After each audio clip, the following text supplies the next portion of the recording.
Uh, First of all, I would like to say it's a great pleasure for us to be in Posidonia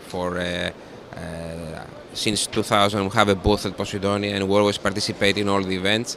And this year we have a good message to give to the people coming to this exhibition that we surpassed 100 million gross tons, which is a big success for our registry. And that happened in the beginning of 2014.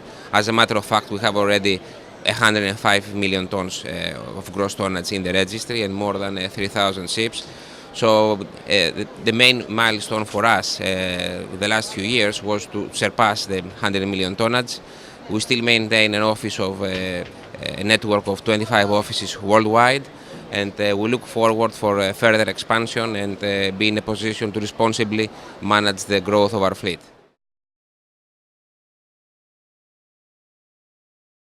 According to the reports from the Greek Shipping Cooperation Committee that they released about a month ago, Marshall Islands was the first flag choice for Greek owners within the financial year of 2013, where we added about more than 100 ships from Greek ship owners and more than 6 million tons.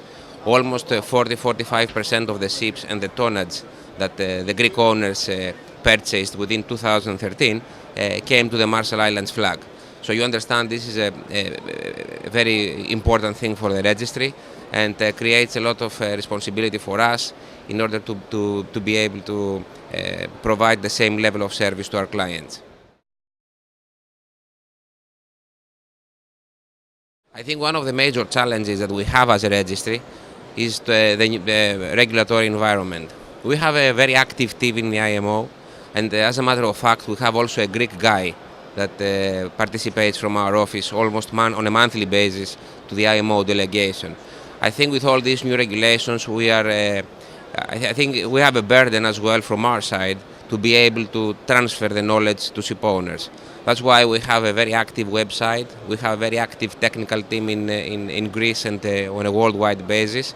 And I think that we will be in a position to make sure that our ships sail in a safety environment and have crew and people on board knows all the marine notices and maritime regulations.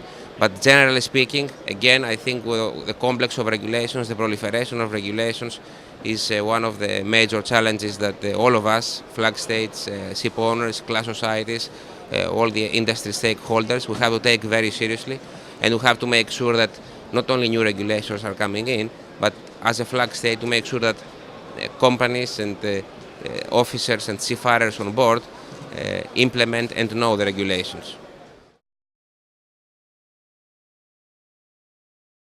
The biggest changes I think have been in the emissions and also in the ballast water. And with the ballast water, we're really feeling the effects right now, with people not really knowing when the implementation will happen, what to do, what to plan, and it's a big question for the industry. So I think this is where the most major effects are being felt right now. And the advice is from us is that we have the US regulations already actually in place, and as ship owners obviously going there need to prepare for this. And we have the Ballast Water Management Convention. Often ask the question, when do you think this will come into force? But it's a very difficult question to answer. I mean, it's something that's kept close to the hearts of the various flag states, and it's an impossible question to answer. However, we think that one major flag state could come along and tip the balance, and we could be looking at in the next sort of 12 months, by the end of this, another 12 months, about 2016 maybe. But the advice for our ship owners would be to keep planning, keep watching. You have to go around, talk to all the manufacturers. You have to understand the systems and what they can do and what they can't do. And you definitely need to do the planning. Keep the space on board for the systems, and do your homework. The convention has been implemented quite well, and from our registry, from our experience, the conditions on board have improved, and more important, the awareness of the seafarers themselves, that they are now aware of their rights and what they should get, what they should receive, their living conditions, their food and catering, and also the rest hours and working hours, which has been an issue in the past. Everybody is aware of it. So I think there is still a long way to go, but so far the progress has been good.